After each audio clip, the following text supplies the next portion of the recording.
with other country recently. So even most of the farmers, they cannot tell you the difference between a French Alpine and a German Alpine unless you have done a lot of research with them. But here I have the 3 Alpines, which are German Alpines, which is my main breed. Then I have a British Alpine, the black one, you'll see it. Then we have the French Alpine.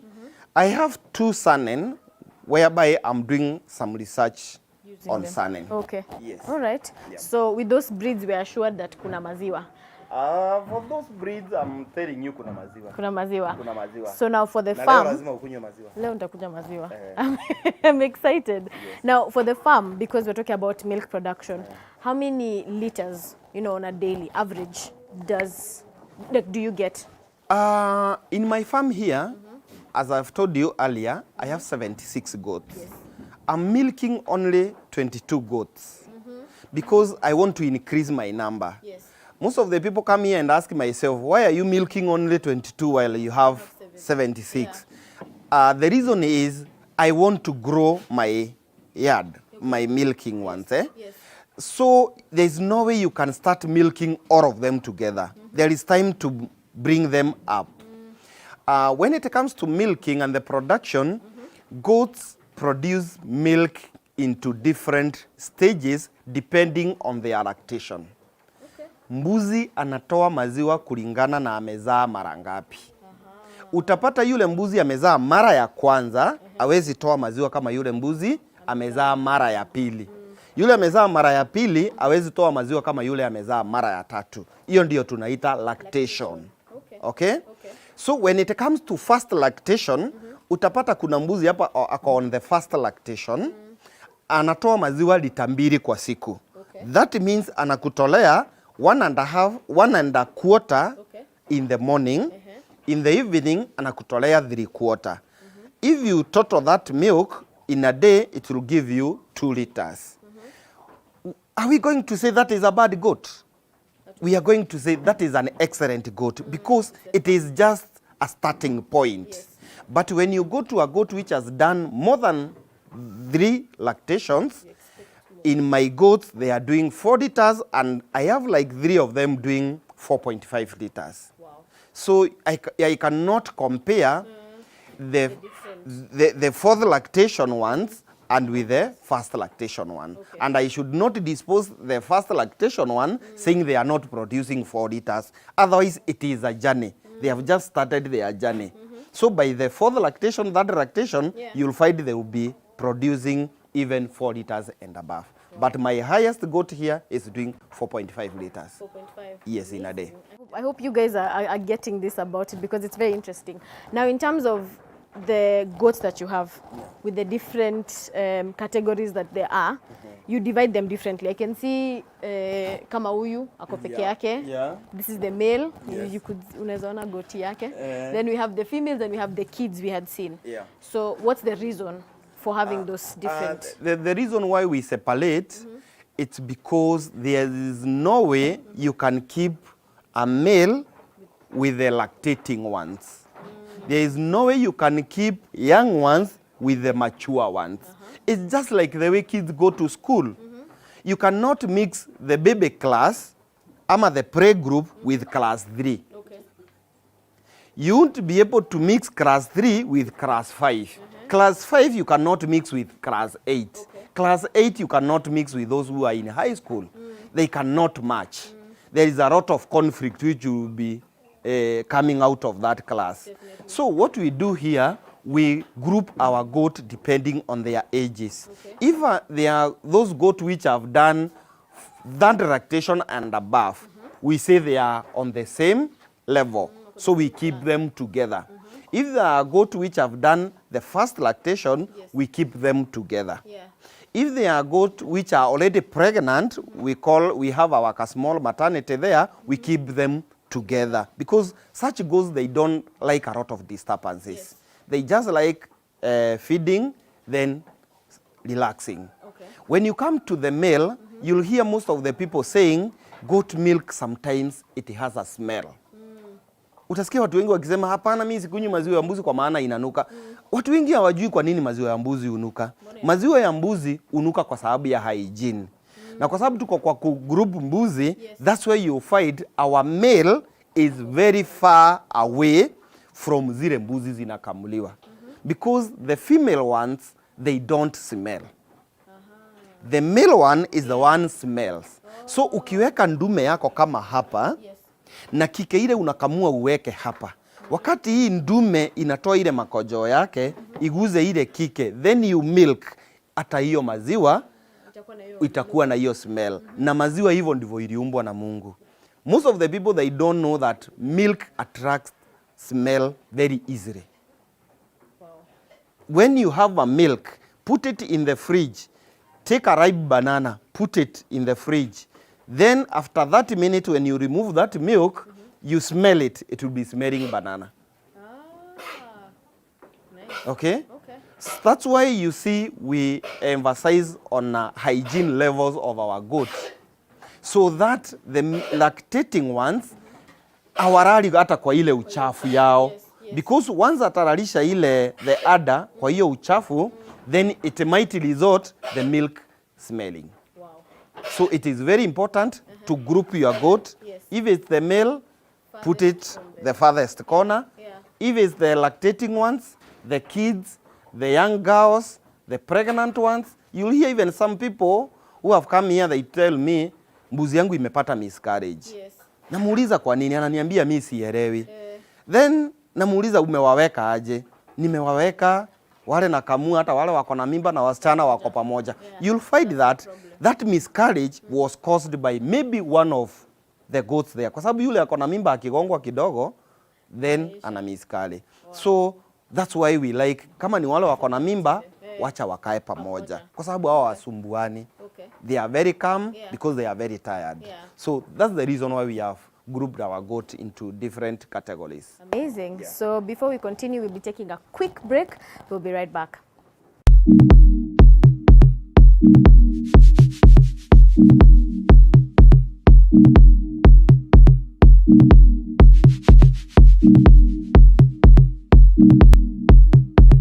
You are watching TV47, the home of untold stories. Hii leo jioni katika upeo wa TV47. Siku moja baada ya kinara wa ODM Raila Odinga kutishia kumweka korokoroni naibu wa rais William Ruto iwapo atashinda kinyang'anyiro cha urais, Ruto amesema kuwa hatatishwa na yeyote. Ninyi mnataka eti tubadilishe katiba tuongeze vyeo na mamlaka ya viongozi ama tubadilishe uchumi kwanza? Huku kinyang'anyiro cha ugavana Nairobi kikishika kasi, mbunge wa Westlands Tim Wanyonyi atoa ahadi zake kwa wakazi wa Nairobi. Vijana nitawafungulia milango, mupate ajira. Wale mnataka biashara, mtakuwa na soko ambao mtafanya biashara bila wasiwasi. Na tume ya mipaka na uchaguzi nchini IEBC imetoa hakikisho kuwa iko tayari kuwasajili wapiga kura wapya.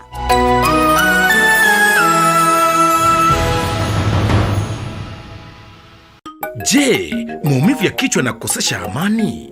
Kaluma Strong hutuliza maumivu ya kichwa, maumivu ya mwili na hata huondoa joto jingi mwilini. Kaluma Strong ina aspirin kama kiungo. Maumivu yakizidi, muone daktari. You are watching TV47, the home of untold stories.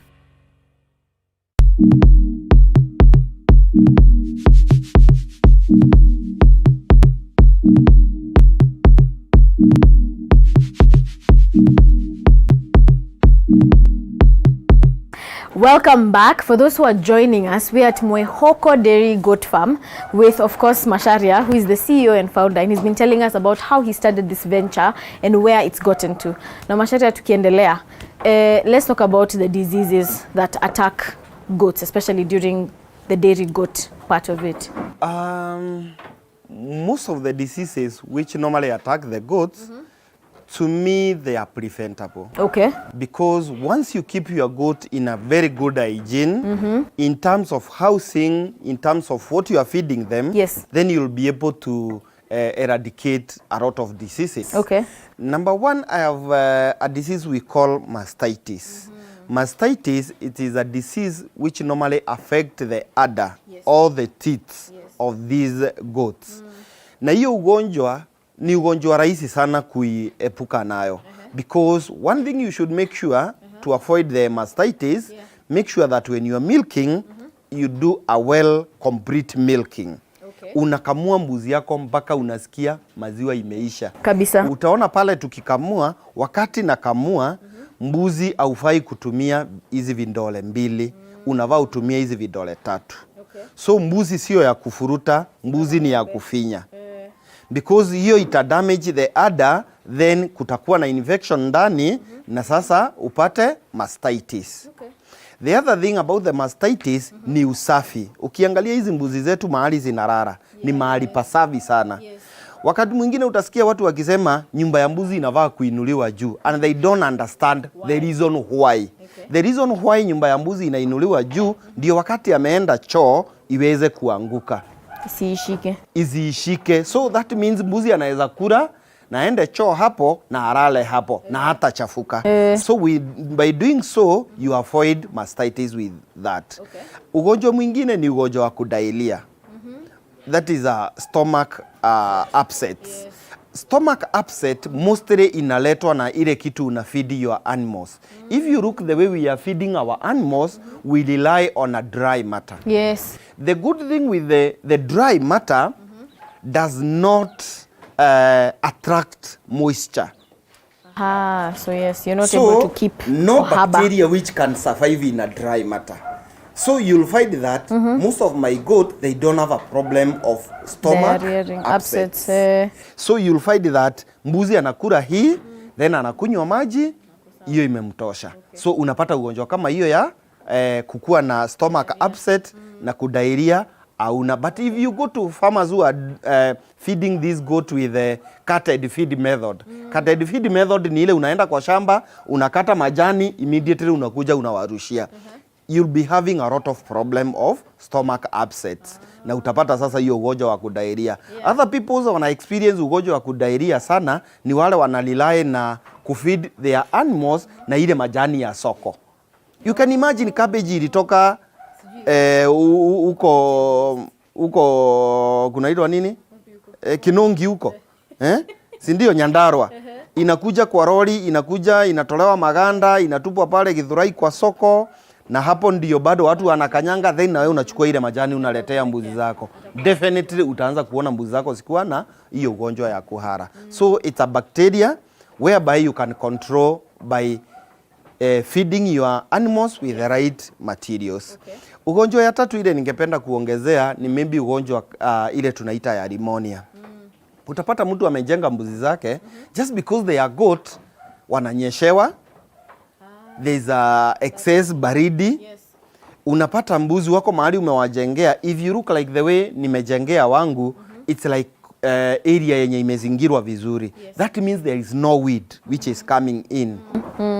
So kuna hiyo baridi. Yes, another thing inaleta hiyo ugonjwa ni hiyo upepo, because unaweza pata dust inatoka huko, and most of the ugonjwa za kifua they are airborne diseases. So zinabebwa na ile upepo.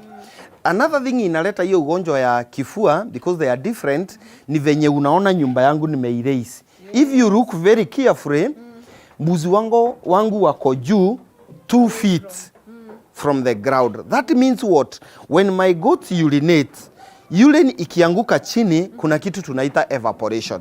It must take place. Hiyo evaporation wakati inalize juu. What do we call that? That is ammonia. It's like the way unaingia choo ya kanjo, haijakuwa ventilated vizuri, unasikia kuna harufu fulani. That is ammonia. Wakati umejenga nyumba ya mbuzi yako imeenda chini sana, then wana inhale ile ammonia, wanaanza kukua na shinda ya kifua. Lastly, kuna ugonjwa ya kama CCPP. Hiyo ni ugonjwa yenye depending na area ile huko, kama kuna a lot of ng'ombe kama hao wa Maasai ama mbuzi kama hao, wanakuwa ni kama carriers. So, lakini hiyo haina shida kwa sababu wanga tuna immunize our animals twice per year. Twice per year. Yes. Okay. So, pande ya magonjwa hiyo ndio nimeona. Okay. Yes. And they are preventable. And they are preventable.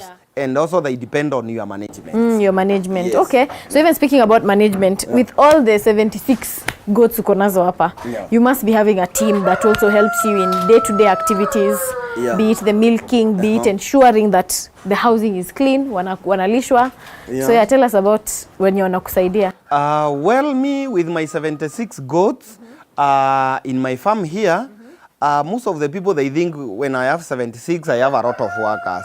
But to me, I have only 2 permanent workers, whereby I have one gentleman, then I have my farm manager, whereby we'll meet her shortly, and she can be able to explain our day-to-day routine, movement, and what we do on a daily basis. Okay, definitely. Yeah. Okay, now we'll meet my farm manager.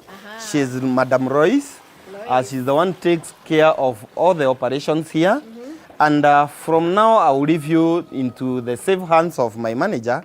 And I'm sure she will let you know more about what we do on a daily basis. Joining me is the farm manager at Mwehoko Dairy Goat Farm, Lois, who will take us through the different routines, different activities here at the farm. So karibu Lois. Asante sana. Yes. Karibu sana Mwehoko Dairy Goat. Asante. Naitwa Lois Mbatia, farm manager Mwehoko Dairy Goat. Amazing. Thank you so much. So when you go in charge ya hizi 76? Mimi ndio nakuanga kwa ground. So now tupeleke kwa routine yako ya kila siku ukikuja kwa farm with the goats. What's your routine like? Tuambie chakula, tuambie maji, pia of course the interesting part which is kumilk. Yes. Thank you so much. The first thing we do here, mi hapa niko na kijana mwingine ananisaidia. Okay. Yes, so mimi hapa nafika 1:30. Nikifika hapa kwanza nakuja naangalia mbuzi wangu vile wanaendelea, vile walilala. So I come around, I see how they are doing. Yes. Then next thing we do is milking. Is milking. So tunafanya milking asubuhi. Yes, we do milk in the morning. Okay. Tunakuja hapa tunawakamua. Currently we are milking 22 goats. Okay. Tunasaidiana mimi na kijana. Then after milking them, we feed them. We don't start with the folder. We start with the dairy mill. Okay. Dairy mill tunapatia wale wanakamuliwa. Au ndio the 22 sasa. Yes, the 22. And the in-kid wale wako na in-kid. Oh. Yes, wako na mimba. Yes. Okay. Au ndio tunapea dairy mill pia. Then after feeding them with the dairy mill, tunawapatia the folder. So ni dairy mill kwanza then tunaongeza folder. Yes. Okay. Folder, that is nyasi. The hay now. Exact dry. The dry one. Okay. That one tunawapatia ile like tunapima kulingana na vile itawatosha the whole day. Because we only feed them twice a day. Yes. So wanafidiwa asubuhi and in the evening. Yes. Okay. Still hata jioni bado ni dairy. The same. Yes, the same routine. Okay. Ikifika 4:30 tunawakamua wale wa kukamuliwa na pia tunawapatia dairy milk. Yes. Then we add folder again, the dry folder. Yes. Then we feed them water into routines. Okay. We give them into intervals. Tunawapatia mara 3 kwa siku maji. Kama hawa. Saa 5 tunawapatia maji. Okay. Saa 9 mchana wanakunywa maji. Pia saa 2 usiku wanakunywa maji. Yes. Okay. Is it important for them kukunywa maji that many times kwa siku? Yes, we say it is very important because one, our goats are feeding on a dry folder. Yes. So they get thirsty. It is good. Yes. And it's good also for their health. For their health. Yes. Okay. So after that siku sasa siku ijaisha bado. Then despite kukua na folder pia tunawapatia unapata pia tunawapea machumvi, but chumvi tumehang huko. Oh, zile zenye wana leak. Yes, hizo wana leak. Yes. Okay. So siku inafika hapo, then there is milk, the milk here. Maziwa hapa tunapatiana na order. Unapatiana na order. Yes. So wezi tu ingia useme nataka maziwa. No. You have to work for milk here. And also there are other things we do here. Okay. Despite at kukamua kuwapea chakula, we allow visitors to come here and visit us and see what we are doing. Yes. We call it farm visit. Okay. We call farm visit. We also do training. Tunafunza watu kuhusu ufugaji wa mbuzi wa maziwa. Nice. Maybe you are doing dairy goat or you want to start doing dairy goat. Yes. Tunafunza. For all those you have to book for an appointment to come here. To book. Yes. Okay. That's what basically. That's now what you do apart from now the milking and what. Yes. Sasa kwa hiyo maziwa, watu wanataka kujua bei ya maziwa ya mbuzi. Inaenda na pesa ngapi na liter ni how much? For a liter it goes for 200 shillings. 200 shillings a liter. And you have to book. Again, kubook ni lazima? Yes. Okay. So 1 liter 200. At 200. Na averagely on the days that mna milk from those 22 mnapatanga kama ngapi? The Kaile average siku we have is 50 to 52 liters. 50 to 52 liters. Yes. Wow. Yes. Okay. A bit of the challenge is probably kidogo, unaweza tuambia challenge we kama farm manager that you experience with goat dairy. The thing inapata sometimes inani challenge sana. It's because people there are starting to learn about dairy goats and the importance of goat milk. Now the challenge inanipata sana, it's how to satisfy those customers. It's the satisfaction in terms of the market. Yes, So the market is really iko? growing. And you know, sometimes wanapiga simu sana, tunataka maziwa. And that's why we say you have to book. They have to book. Yes. Okay. So wanaweza wapata on which number? We have our phone number. Okay. That is 07 21 713 887. Okay. You can call there, book for an appointment. Either you want milk, you want to come for farm visit, you want a training, you can reach us there. And also we have our Facebook page. That is Mwihoko Dairy Goat Farm. Okay. Yes. Sawa sawa. Thank you so much, Lois, for this. Wewe naamua nataka kukula. Thank you for this information, also telling us about Mwihoko Dairy Farm. And I hope that you guys have learned something from here. Thank you so much for tuning in. Remember to catch us next week, same time, but a different place right here on KILIMO Diaries.